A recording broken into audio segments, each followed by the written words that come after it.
India पर आतंकी हमला हो और कोई तरीका काम ना आए, तब आखिरी उम्मीद के नाते बुलाया जाता है एक ऑर्गेनाइजेशन को, क्योंकि वो जानते हैं वो ही हैं जो उस पर काबू पा सकते हैं, हवा में, जमीन पर या पानी में, हर जगह बचा सकते हैं। ये साख हासिल की है कीमत चुकाकर, खून और बलिदान की। ये हैं कमांडोज जो आते हैं इंडिया की अलग अलग फोर्सेस से, पुलिस से, सेंट्रल आर्म्ड पुलिस फोर्सेस से और आर्मी से। ये हैं नेशनल सिक्योरिटी गार्ड।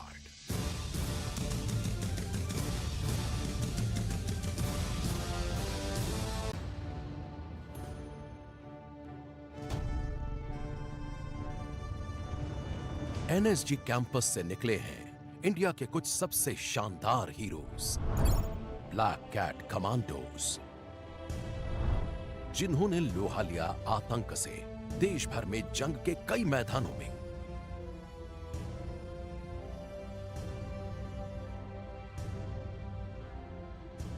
इनमें से लोगों की याद में शायद सबसे अहम है 26/11 और एनएसजी के कमांडोज का उसमें दिया अपना बलिदान।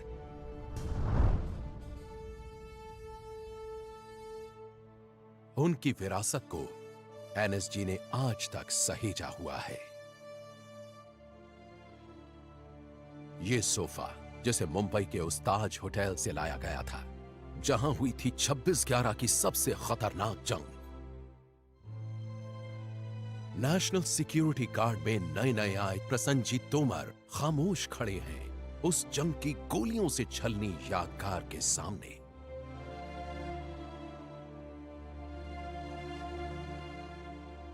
एक एनएसजी कमांडो के नाते उनका पहला दिन शुरू होता है इसी सोफे पर। उन्हें याद आती हैं वो घटनाएं और अपने कमांडिंग ऑफिसर के शब्द। जिस जगह आप बैठे हैं इसे हम कहते हैं क्रेडल ऑफ सैक्रिफाइस। जब आप यहाँ बैठे हैं आपको ये समझना चाहिए कि आप एक लेगेसी को गार्ड कर रहे हैं। लेकिन ब्लैक कैट कमांडो बनना कमजोर दिल वालों का काम नहीं है। कमांडो! एनएसजी उनके कमांडोज को उनकी हदों तक ले जाता है, इंसानी ताकत की हदों के पार। उनके सबसे जबरदस्त खौफ से भी आगे। एनएसजी के ये ट्रेनिंग ग्राउंड्स जवानों को घातक हथियार बना देते हैं। ये जगह है जहां वो सीखते हैं कैसे लड़ना है और जीतना है।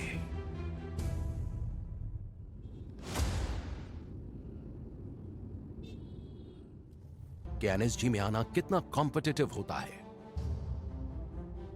नेशनल सिक्योरिटी गार्ड का ट्रेनिंग सेंटर देश का एक प्रीमियम ट्रेनिंग इंस्टीट्यूट है।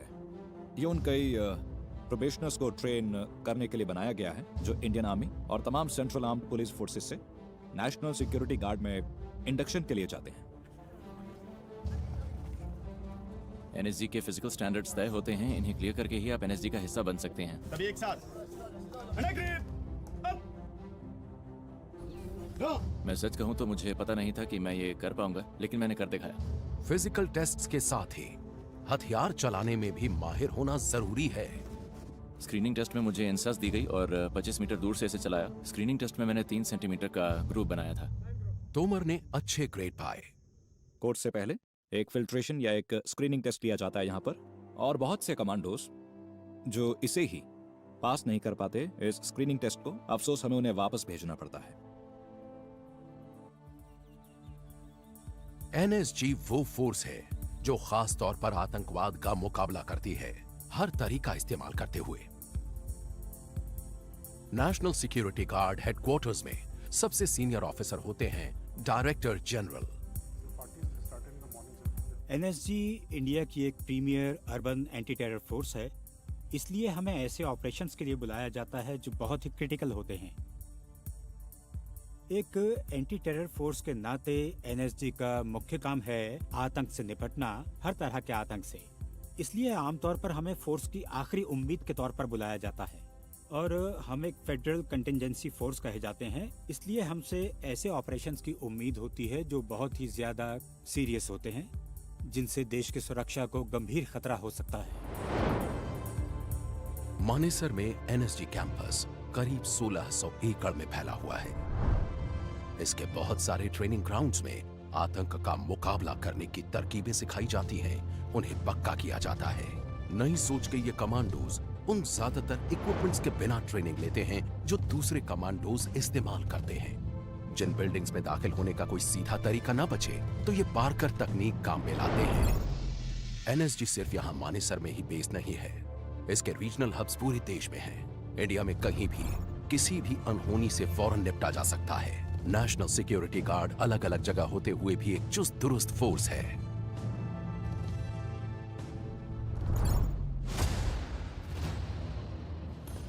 एक हफ्ते का स्क्रीनिंग टेस्ट पूरा हो चुका है। बस आधे ही जवान कमांडो कन्वर्जन कोर्स के लिए क्वालिफाई हुए हैं। कैंडिडेट तोमर चुनिंदा जवानों में से एक हैं। ये अपनी पेरेंट यूनिट की यूनिफॉर्म्स पहनते हैं, अलग रंग और बैजेस दिखाते हैं कि एनएसजी में अलग अलग फोर्सेस के जवान आते हैं। एनएसजी में एक बहुत अच्छा मेल दिखता है बेस्ट एलिमेंट्स का, आर्मी, पैरामिलिट्री और पुलिस के। ये एक अनोखा एक्सपेरिमेंट है जिसमें तीनों का एक शानदार मेल है और मुझे लगता है ये इस ऑर्गेनाइजेशन की यूएसपी है। एनएसजी में एक एक पल कीमती होता है। एक छोटे से वेलकम एड्रेस के बाद जवान आगे बढ़ जाते हैं। ओपनिंग एड्रेस के बाद हमें वो सारे हथियार दिए गए जो हम इस्तेमाल करेंगे और जिनकी हमें ट्रेनिंग दी जाएगी इस ट्रेनिंग सेंटर में। काउंटर टेररिज्म फोर्स होने की वजह से एनएसजी में इस्तेमाल होने वाले हथियार दुनिया भर की बेस्ट स्पेशल फोर्स यूनिट्स की टक्कर के होते हैं। हम जानते थे कि ट्रेनिंग आज से शुरू होने वाली है और ये भी कि किसी खास तरह से हमारा वेलकम किया जाएगा। एनएसजी में कमांडो बनने के इच्छुक जवानों के लिए वेलकम के एक बिल्कुल ही अलग मायने होते हैं। एनएसजी वेटरन्स इसे कहते हैं आइस ब्रेकिंग। क्रॉलिंग, पुशअप्स, पता नहीं उन्होंने उस दिन हमसे क्या क्या करवाया, लेकिन वो सब मुझे याद है 2-3 घंटे तक तो चला ही था। आइस ब्रेकिंग तो बस आने वाली चीजों की एक झलक भर है। यहाँ से आगे पूरे जुनून के साथ शुरू किया जाएगा कमांडो कन्वर्जन कोर्स। बाकी के 11 हफ्तों में तोमर और दूसरे ट्रेनीज के पूरे दमखम की परख होगी।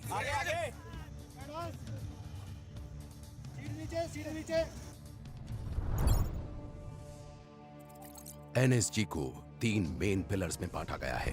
काउंटर टेरर फोर्स में वो यूनिट हैं जो कैसे भी हालात में आतंकवाद से निपटती हैं। इनमें होते हैं काउंटर हाईजैक और होस्टेज रेस्क्यू मिशंस, जमीन, समुद्र या आसमान में। क्लोज प्रोटेक्शन फोर्स देश भर में चुनिंदा वीआईपीज की सुरक्षा करती है।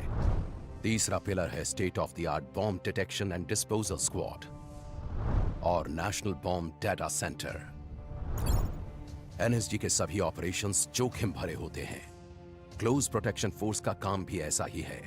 शब्द टीम की खुद को खतरे और प्रोटेक्टी के बीच में रखते हुए खतरे को बेअसर करने की शानदार काबिलियत से आया है। क्योंकि कमांडो की हिफाजत और सलामती हमारी प्रायोरिटी है, इसलिए हमारी team state of the art हथियारों, स्पेशलाइज्ड इक्विपमेंट से लैस रहती है।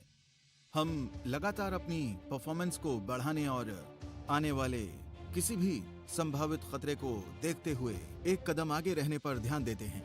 क्लोज प्रोटेक्शन फोर्स कमांडोज अपने काम से जुड़े खतरों को बखूबी जानते हैं, इसलिए पक्का करते हैं कि हालात बेकाबू होने से पहले हर तरह के खतरे को दूर कर दें।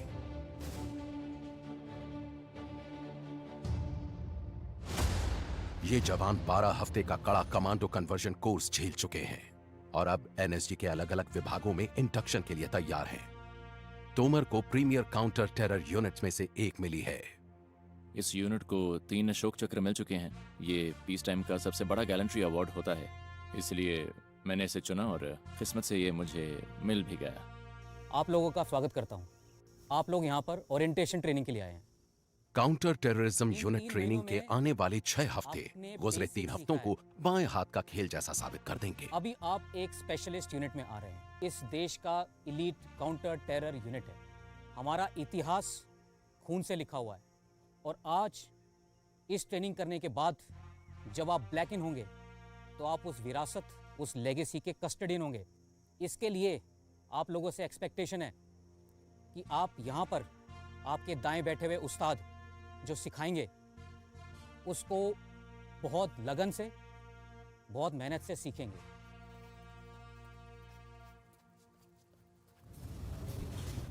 जैन सर, जैन तोमर, अंदर आ जाओ। इस ट्रेनिंग ऑफिसर और उनकी टीम पर अगले 6 हफ्तों में इनके इंडक्शन का दारोमदार है। ट्रेनिंग सेंटर में कैसा परफॉर्म कर रहे हो? मैंने बढ़िया परफॉर्म किया सर, और अपने सारे टेस्ट्स में एक्सीलेंट हासिल किया। Excellent sir. तो उम्मीद है आपको पता है कि यहाँ के स्टैंडर्ड्स बहुत अलग हैं और बहुत ऊंचे भी। फिजिकल एक्सर्शन का लेवल यहाँ बहुत ज़्यादा होता है। यहाँ आपको मुश्किल सिचुएशंस में टेस्ट किया जाएगा। सर। आपको बहुत ज़्यादा मेहनत करनी होगी। ठीक है बड़ी, मार्च ऑफ। जय हिंद। जय हिंद। काउंटर टेरर यूनिट में सिखाए जाने वाले शुरुआती सबक में है किसी इंटरवेंशन टीम का हिस्सा कैसे बनते हैं। दोनों आँख खोल के ऐसे। हर टीम में करीब 6 मेंबर्स होते हैं, सब तालमेल से काम करते हैं।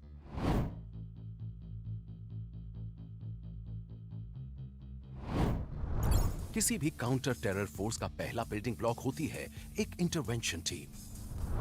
हर मेंबर किसी खास हुनर में माहिर होता है। बाकी हुनर के साथ ही इनमें हैं डिमोलिशंस, कम्युनिकेशंस, मेडिसिन, स्नाइपर, मार्क्समैनशिप के हुनर। आमतौर पर इनकी मदद के लिए एनएसजी K9 स्क्वाड से एक डॉग और हैंडलर भी साथ रहता है। हर टीम मेंबर बैटल में 20 केजी से ज्यादा भारी किट और प्रोटेक्टिव गियर लेकर चलता है।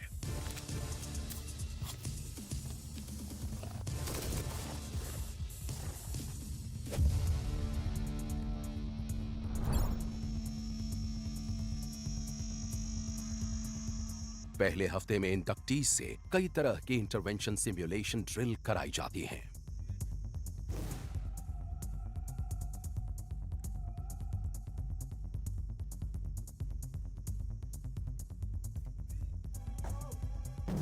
उनके ट्रेनिंग ऑफिसर उनकी हर हरकत पर बारीक नजर रखते हैं। हर मोड़ पर नए सरप्राइजेस पेश किए जाते हैं। एक नई चुनौती है टीयर गैस कैन।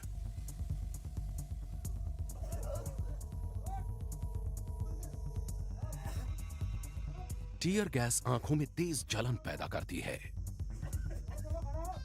और स्किन के जलने जैसा एहसास होता है। इन सब लोगों ने बहुत अच्छा किया, सच मानिए। इनमें से अभी तक कोई भागा नहीं। मैं कहूंगा कि इस पूरे ग्रुप में ही बहुत जोश भरा है। उसी दोपहर आगे उनके ट्रेनिंग ऑफिसर ने तोमर के लिए एक टीयर गैस कैन खोला। तोमर ने पहली बार वैसा कोई हथियार थामा था, लेकिन यह आखिरी बार नहीं होने वाला था। एनएसजी ट्रेनिंग पूरी मशक्कत मांगती है और ऐसा सिर्फ 2 पैरों वाले कमांडोज के लिए नहीं है। यहां 4 पैरों वाला भी एक पूरा कंटीजेंट है, K9 dog squad. NSG soldiers को ब्लैक कैट कमांडोज कहते हैं। यहां ब्लैक कैट्स और डॉग्स की पार्टनरशिप होती है। K9 कमांडो गूगल को लगता है कि वो 2 पैरों पर चलने वाले अपने हैंडलर जितना ही माहिर है। गूगल एक हाईली ट्रेन्ड स्निफर डॉग है। इसका काम है एयरक्राफ्ट के ओवरहेड लगेज रैक में विस्फोटकों का पता लगाना।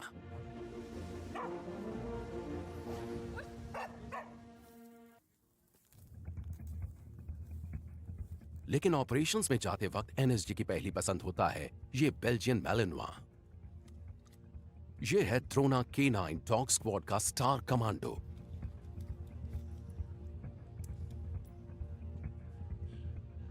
एक्शन में द्रोना पहला कमांडो होता है।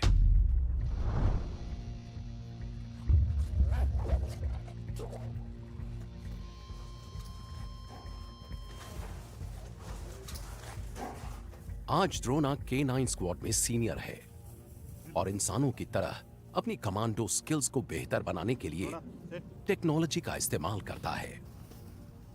टीम डॉग के पहने K9 विजुअल सिस्टम्स के भरोसे रहती है। गॉगल्स हैंडलर को वो नजारे दिखाते हैं जो द्रोना देखता है। हैंडलर द्रोना के कान में लगी एक डिवाइस के जरिए उससे बोलता है। Good. Stay. Drona back. Back. Stay. Left. इस दूसरी एक्सरसाइज में ड्रोना अपने हैंडलर की नजरों से दूर जाएगा, करीब 1 किलोमीटर दूर मौजूद एक टारगेट को दबोचने के लिए।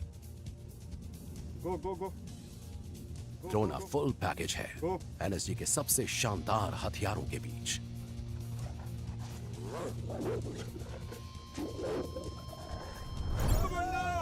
आगे देखेंगे इंडक्टीज को परखा जाएगा इंसानी ताकत की हदों तक, दिखेगा नींद न मिलने।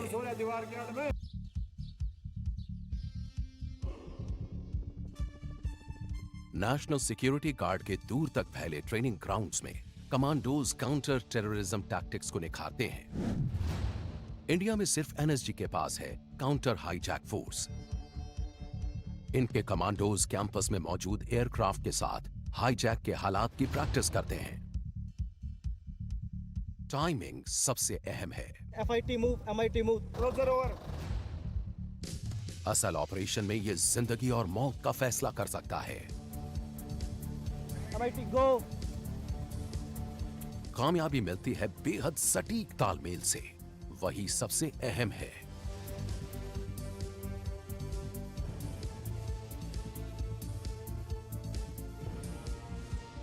एयरलाइन हाईजैकिंग के साथ ही आसमान से कई और खतरे भी आ सकते हैं। ड्रोन्स हवाई सफर में अड़चन डाल सकते हैं। ये नारकोटिक्स और विस्फोटक भी डिलीवर कर सकते हैं या किसी हमले या सर्वेलेंस में मदद कर सकते हैं। 81 ड्रोन इन रेंज। 81 एंगेज। ऐसी हरकतों से निपटने के लिए एनएसजी के पास कमांडोज और इक्विपमेंट दोनों हैं। ड्रोन किलर वेपन सिस्टम गोलियां नहीं दागता, बल्कि ये इनविजिबल रेडियो वेव्स छोड़ता है। ये कई तरह के अनमैन्ड एरियल व्हीकल्स को बेअसर कर देता है।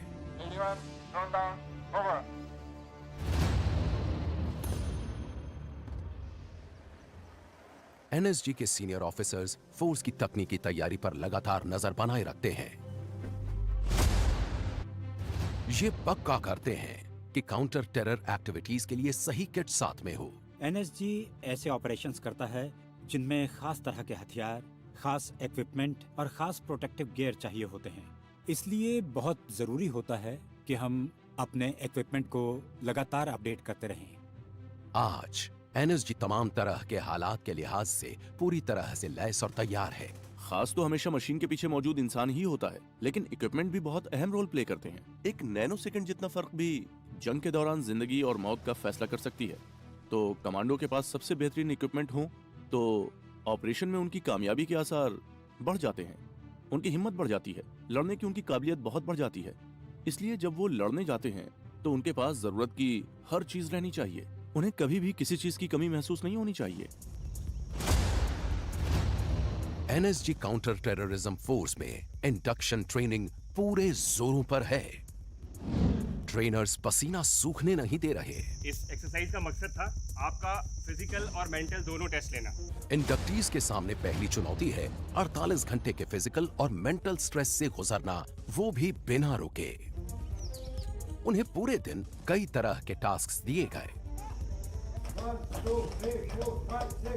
यहां तक कि वो पूरी रात हरकत में रहे। अगली सुबह जवानों को बिना सोए 24 घंटे बीत चुके थे। उन्हें अभी 24 घंटे और हरकत में रहना था।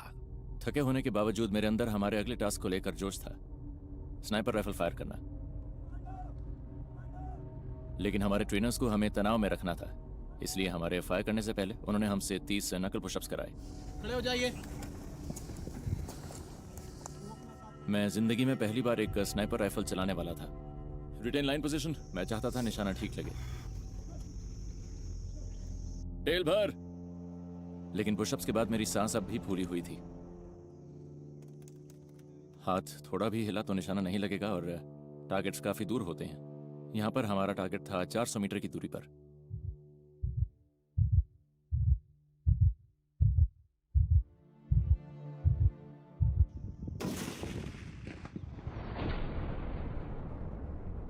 मैं बहुत ही खुश हुआ, मुझे लगा मैंने कुछ हासिल किया है। लेकिन सच कहूं तो उस वक्त दिमाग में तनाव से भरे आगे के 23 घंटे ही थे जो आने वाले थे। एनएसजी के आर्सेनल में स्नाइपर्स बहुत अहम हैं। कमांडो हाईली ट्रेन्ड मार्क्समैन होते हैं जो बेहद दूर के टारगेट्स पर निशाना साध सकते हैं। कभी कभी तो 1 किलोमीटर दूर तक का निशाना भेद देते हैं।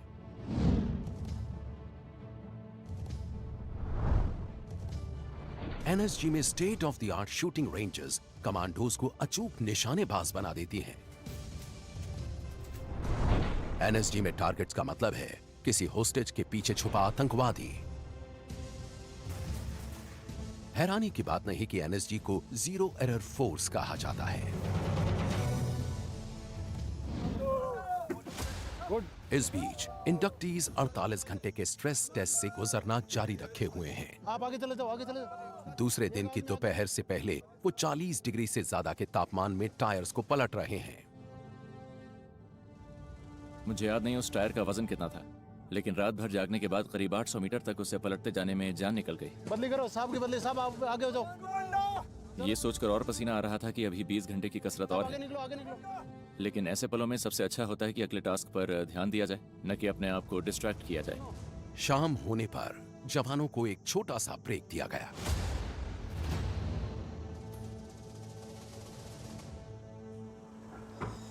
ट्रेनिंग के दौरान बॉडी को फिट रखना जरूरी है, और मुझे लगता है आपको पैरों का भी ध्यान रखना होगा, क्योंकि होता यह है कि 90% वक्त तो हम शूज़ पहनकर ही ट्रेनिंग करते हैं, तो अंदर जाने वाला पसीना और धूल पैरों में कोई दिक्कत पैदा कर सकती है। इसलिए जब भी मौका मिलता है मैं शूज़ उतार कर सॉक्स बदलता हूँ और पैर धो लेता हूँ।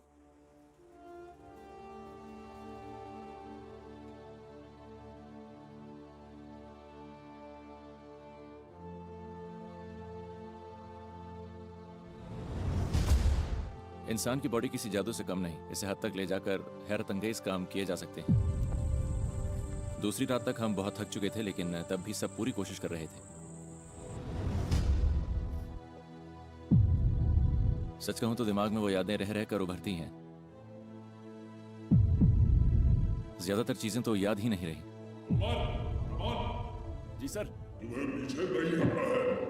ये जरूर याद है कि हमारे ट्रेनर्स ने हालात को एकदम असली जैसा बनाए रखा था। ये अजीब था, लेकिन असलियत के बहुत करीब था, क्योंकि अगर वैसा सच में होता तो सब कुछ ऐसा ही होता। जो ड्रिल्स बनती हैं वो ऑन ग्राउंड बनती हैं, जो सिनेरियोज बनते हैं वो ऑन ग्राउंड बनते हैं। तो जितनी आप लोग प्रैक्टिस करोगे, सिचुएशन संभालने में उतने ही बेहतर बनते जाओगे। तो भी आप लोग ब्रेक करोगे, फिर डिनर करोगे, फिर उसके बाद आपके रात के आदेश दे दिए जाएंगे। क्लियर है सर? भाई सब खुश हैं सर?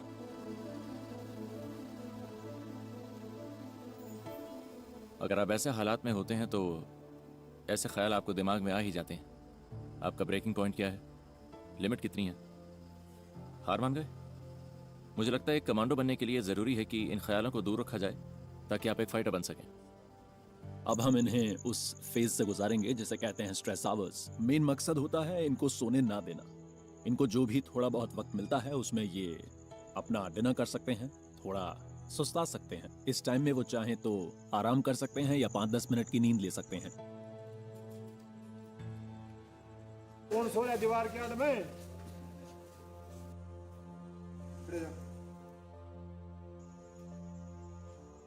ऐसे पलों में मुझे अपनी फैमिली की याद आती है। मेरी बहन, उसका पहला बच्चा हुआ है जिसे मैंने अभी तक नहीं देखा, और मेरी बाइक की बहुत याद आती है। काश मेरी बाइक यहाँ होती और हमारे पास थोड़ा फ्री टाइम होता जिससे मैं बाइक राइड के लिए जा पाता। थोड़ा सा मजा तो हो ही जाता हमारे लिए। बाइक को मिस करता हूँ मैं। भोर में 3 बजे से एक्सरसाइजेस फिर से शुरू हो जाती हैं। आज सीपीटी पास हो जाएंगे सारे? अगर आज सीपीटी पास हो गए तो आज ब्रेक। 47 घंटे का स्ट्रेस पार हुआ। 1 घंटा और बचा है। फिजिकल ट्रेनिंग का पूरा 1 घंटा। किसी तरह बॉडी में बची ताकत से काम चलाते हैं। घुटने टेकने की नहीं सोचते, बस टास्क पूरा करने की सोचते हैं।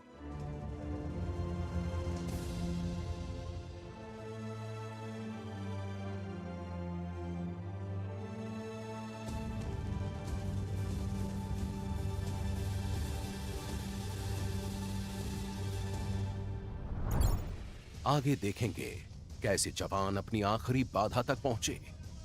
ये कुछ नहीं बस केओस है, और उसी केओस में आपको अपना दिमाग शांत रखना होता है।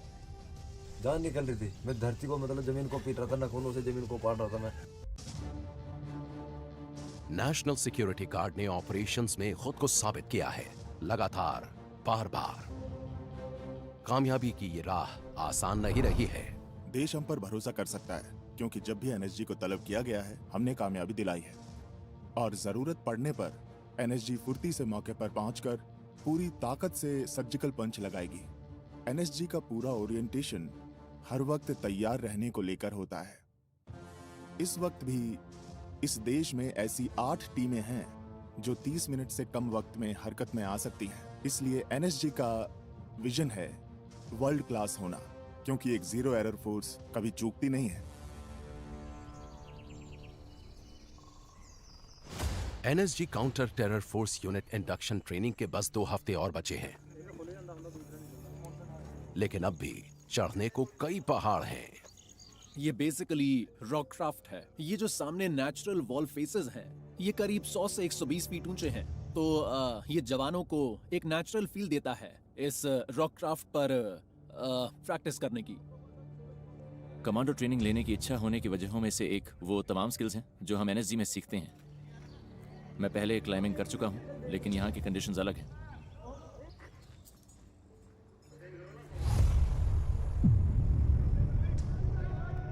दोपहर से पहले पारा 40 पर पहुंच चुका था।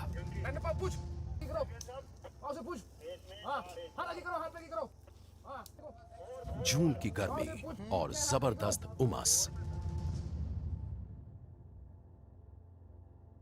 गरम करो इनको, इन सब की आवाजें निकल रही हैं, गरम करो इनको। 31, 32, 33। तो हम इसे कहते हैं टोल टैक्स, जिसमें ये 100-200 पुशअप्स करते हैं या थोड़े स्टार जंप्स करते हैं। मोटिव होता है टास्क से पहले इनको थकाना। हम देखते हैं कि बॉडी के थकने के बाद वो टास्क को किस खूबी के साथ पूरा करते हैं, और इसीलिए हम उनसे इतनी मेहनत करवाते हैं। Major Prashant Singh Tomar, ready for traversing sir.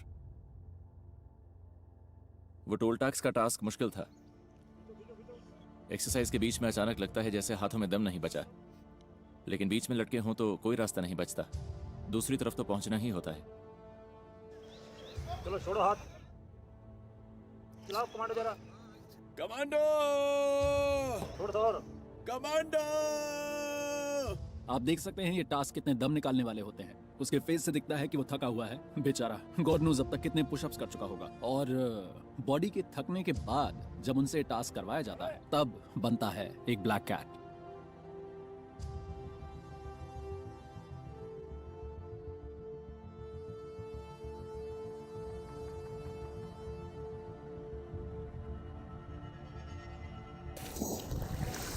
Tomar, मजा नहीं आया दोस्त।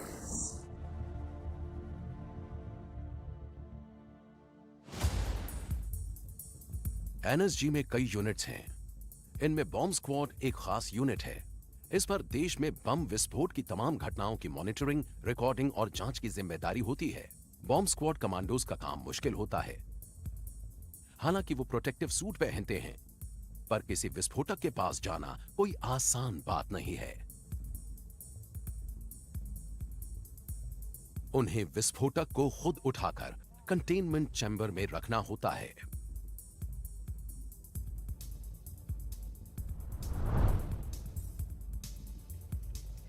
रोबोट्स खतरे को कम कर देते हैं। रिमोट ऑपरेटर्स इन व्हीकल्स को 1 किलोमीटर दूर तक ले जा सकते हैं। सीधा जाना, राइट मुड़ते ही दरवाजे, पहले दरवाजे के अंदर आईडी है। ऑन बोर्ड कैमरास रिकॉनेसेंस और इंटरवेंशन दोनों को मुमकिन बनाते हैं।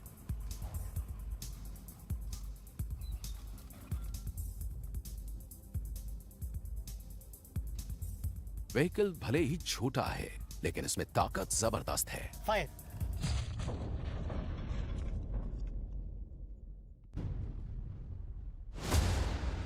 जून खत्म होने को है। इंडक्शन प्रोसेस का 5वां हफ्ता चल रहा है और जवान आखिरी बाधा तक पहुंच चुके हैं। आज सुबह से ही बादल आए हुए थे, इसलिए बारिश भी हो गई। क्योंकि पिछले 3 दिन से इतना ज्यादा ह्यूमिड, इतनी ज्यादा गर्मी, मौसम इतना खराब रहा है कि अच्छा हुआ आज बारिश हो गई। इंस्ट्रक्टर्स ने सबसे मुश्किल टास्क अंत के लिए बचा कर रखा है। सर्किट पूरा करने में कम से कम 2.5 से 3 घंटे लगेंगे, क्योंकि वो चल कर नहीं, इसे रेंग कर पूरा करने वाले हैं। और हम देखेंगे कि वो एक टीम के नाते कैसा परफॉर्म करेंगे।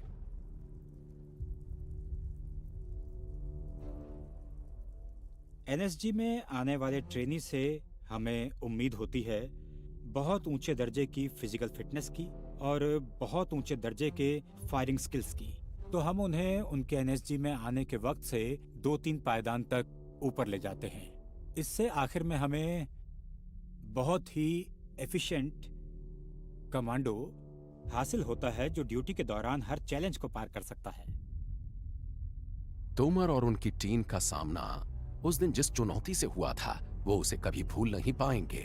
होली चेंबर नाम की वो ऐसी बाधा थी जैसी उन्होंने पहले कभी नहीं झेली थी। इसमें धुएं से भरा एक छोटा सा कमरा था। जवानों को अपनी सांसें रोककर अंदर जाना था। अंदर एक बॉक्स है, आपको वो बॉक्स लेकर आना है। उस बॉक्स में एक की है, आप उस बॉक्स को बाहर लाएंगे। उसके अंदर एक मैप है और वही आपको अगले टारगेट तक लेके जाएगा। पता नहीं कैसे बताऊं मैं, दिमाग में 100 चीजें चल रही होती हैं, कुछ दिखाई नहीं देता। सांस रोकने की कोशिश करते हैं लेकिन धुआं अंदर जाता रहता है और कहीं नहीं जा सकते। उससे लड़ना होता है।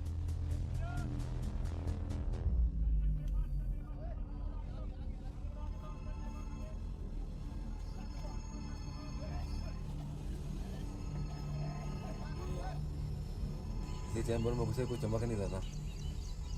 मतलब जैसे अंदर हुए तो घुटन होती थी, सांस नहीं आता था, जान निकल रही थी गले से नीचे। मतलब इधर बिल्कुल ब्लॉक हो गया, सांस गया नहीं। मैं धरती को मतलब जमीन को पीट रहा था, नाखूनों से जमीन को काट रहा था मैं। बॉक्स को ढूंढ कर लाने की टीम की पहली कोशिश बेकार गई, जिसका एक ही मतलब था, दोबारा कोशिश करो। ये कुछ नहीं बस केओस है और उसी केओस में आपको अपना दिमाग शांत रखना होता है।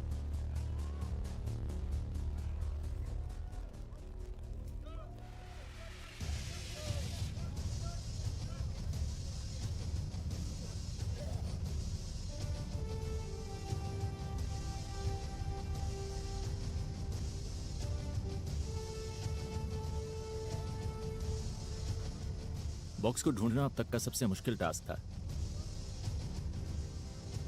उसके बाद तो लगा कि हम कुछ भी कर सकते हैं।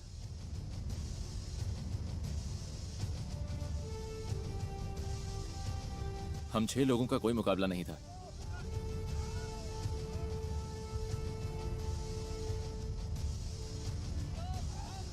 हमने एनएसजी की दी हुई हर मुश्किल को पार किया। अब हमें कोई नहीं रोक सकता था। बोले ना कमांडो क्या होता है, फिजिकली मेंटली बंदा इतना स्ट्रॉन्ग कर देते हैं कि उसमें कितना ही प्रेशर आ दो वो अपना काम करेगा। जो जिस मुद्दे के लिए उसको भेजा जा रहा है, जो काम टास्क मिला है ना, वो टास्क पूरा करेगा।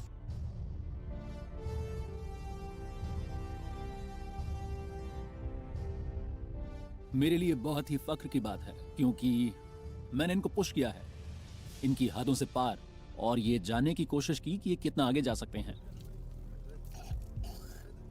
हमने यहाँ तक पहुँचने के लिए लंबा सफर तय किया है और उस दिन महसूस हुए दर्द और थकान के बावजूद हम जोश से भरे थे कि हम एनएसजी का हिस्सा बनने वाले हैं। हार्ड वर्क के बाद मतलब आज वो दिन आ गया, आज हम परसों ब्लैक कैट कमांडो बनेंगे। बहुत अच्छा फील होगा हमें भी, घर वालों को भी।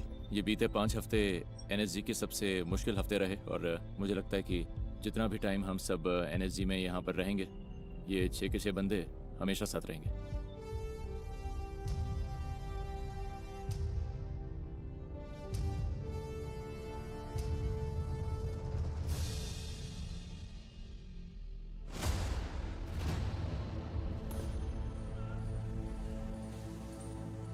इंडक्शन पीरियड पूरा हुआ। 4.5 महीने की मुश्किलें खत्म हुई। अभी पता लग रहा ना हमारी हालत कैसी।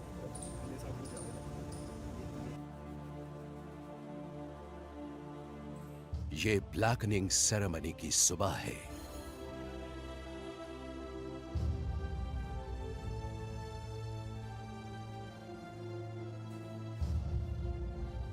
थोड़ी देर बाद तोमर और दूसरे जवान एनएसजी की काउंटर टेरर फोर्स में अपनी जगह लेंगे।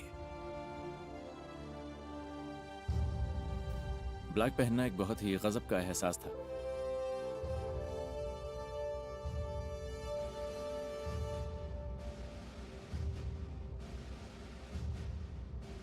ये कहना गलत होगा कि मुझे यकीन था कि मैं एक एनएसजी कमांडो बन जाऊंगा, लेकिन मैंने कर दिखाया। आप सभी का CC 118 के बलिदान परेड में हार्दिक अभिनंदन है। अब मैं ग्रुप कमांडर महोदय से निवेदन करता हूं कि इन बहादुर कमांडोज को पुरस्कार देकर इनकी हौसला अफजाई करें। Best hit exercise Ajay, major Prasanjit Tomar. हमें बेस्ट इंटरवेंशन टीम का अवार्ड मिला। उन सारी मुश्किलों के बाद ये अवार्ड पाकर अच्छा लगा, बहुत अच्छा। 5 हफ्ते खत्म हो गए हैं, अब मैं इनके लिए डेविल नहीं हूँ। मैंने अपना काम कर दिया है, अब मैं इनका भाई हूँ, ब्रदर इन आर्म्स। और आखिरकार चेस्ट पर पंच के साथ तोमर को बलिदान बैज दिया गया। वेलकम तोमर, जो कि ब्लैक कैट कमांडो का इंसिग्निया है।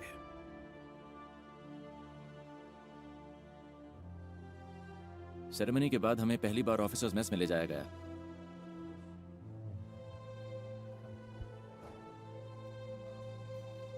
और उसके बाद जो हुआ मैं वो जिंदगी भर नहीं भूल सकता। जिस जगह आप बैठे हैं इसे हम कहते हैं क्रेडल ऑफ सैक्रिफाइस। आप अपने आसपास देखेंगे तो आप पाएंगे वो गोलियों के निशान जो हमें मिले ताज होटल मुंबई से। जिस चेयर पर आप लोग अभी बैठे हुए हैं यह है पाम लाउंज से ताज होटल की। यह वही जगह है जहां मेजर उन्नी कृष्णन ने सर्वोच्च बलिदान दिया था। तो इस पर बैठते हुए हमें ध्यान रखना चाहिए कि हम एक लेगेसी को गार्ड कर रहे हैं, एक ऑफिसर और लीडर की तरह। मेजर उन्नी कृष्णन ने जो किया वो हमारी लीडरशिप को एक नई ऊंचाई पर ले जाता है। अपने सपने को सच बनाकर एनएसजी कमांडोज बनने वाले जवानों के लिए इंडक्शन तो बस पहला कदम है। उन्हें अब उन स्टैंडर्ड्स तक पहुंचना होगा जो उनसे पहले के वीरों ने सेट किए हैं।